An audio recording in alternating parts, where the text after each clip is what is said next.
What I'm going to do today is give you a side-by-side comparison of the Yamaha XT250 versus the Yamaha TW200. Give you the pros and cons when deciding on if you want to get these Enduro style street legal bikes.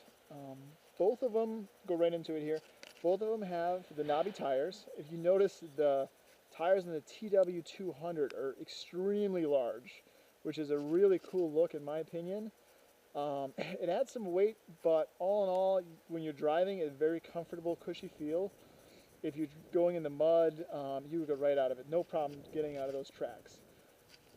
Versus this style, you'll notice that you have a little bit more room for the shock, so it's a little bit more of a cushy ride on the XT250. Even though it looks very high, when you sit on this, and we'll sit on it in a second, the shocks go right down, and you go right in here in the middle. Very, very, very cushy ride here. So that's one pro on the XT250.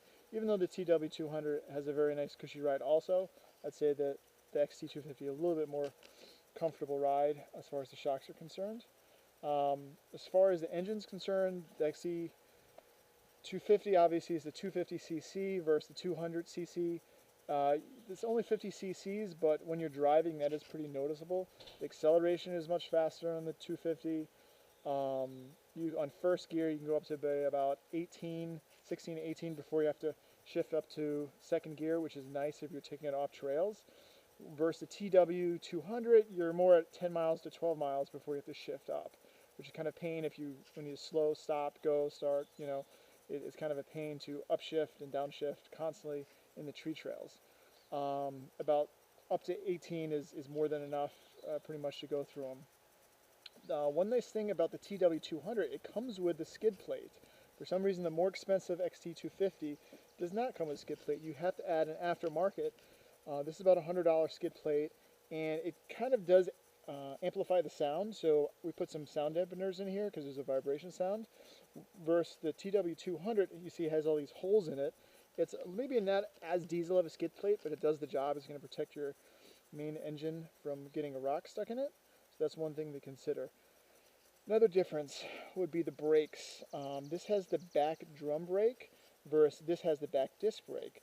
The disc brake is a much higher performing brake. When you put on the brakes, you notice it right away. It's going to stop very, very quickly, which is nice. If you're on the road, car pulls out in front of you, you want to stop, boom.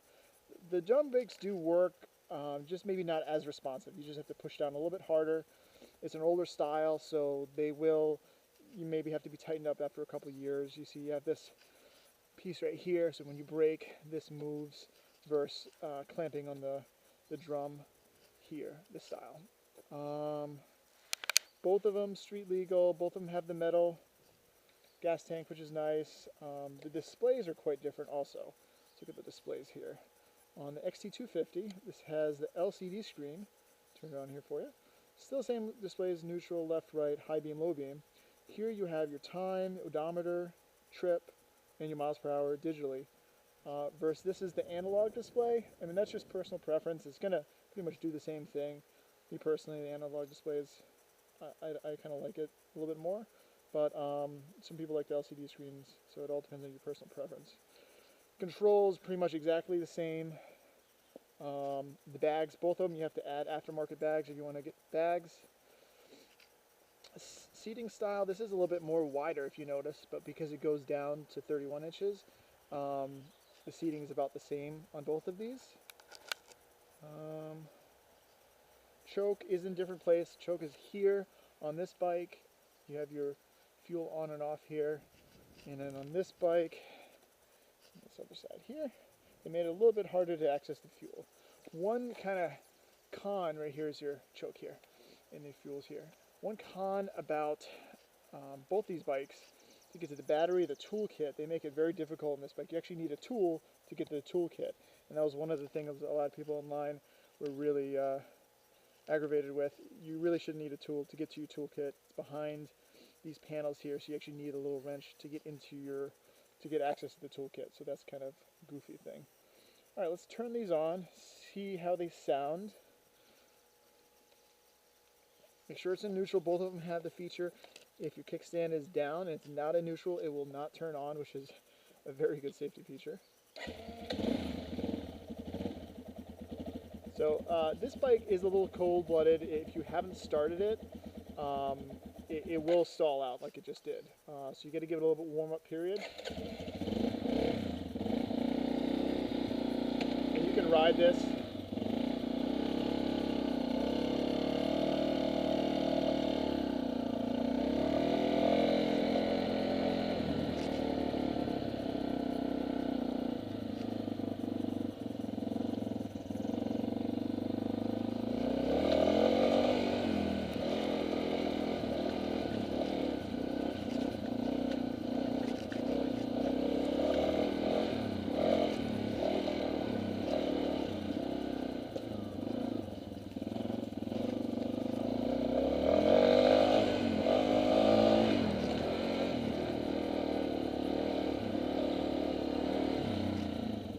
As you can see, it rides really nice, really smooth ride. So it's definitely a very nice ride. Let's give the other one a test drive here, so you can see, hear any differences, get a feel for what it's like to drive this bike here. Same thing, heat kickstand up. Maybe a little bit harder to see this light, but it's in neutral right now. One nice thing about the fat tires, you almost feel like this thing will pick itself up. I mean, the tire is so fat that it's just a really nice, safe feeling.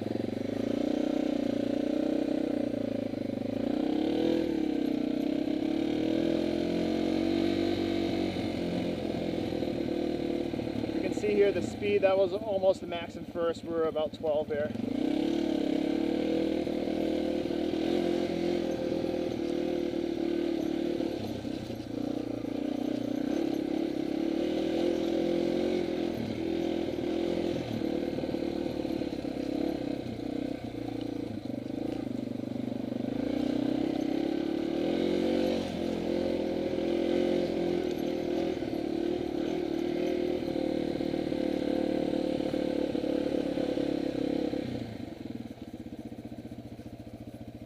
Sound maybe a little bit quieter with the skid plate on, as far as this one's a little bit quieter, but at the end of the day it's just all about the ride and the feel of the bikes. So if you're a little bit taller, I'd say this XT250 maybe a little bit more of a comfortable ride when you stand up especially, but if you're someone new, beginner, this one is just a really nice looking bike. As far as price wise, this is about $4,100 new. Price-wise here, it's about $5,300 new.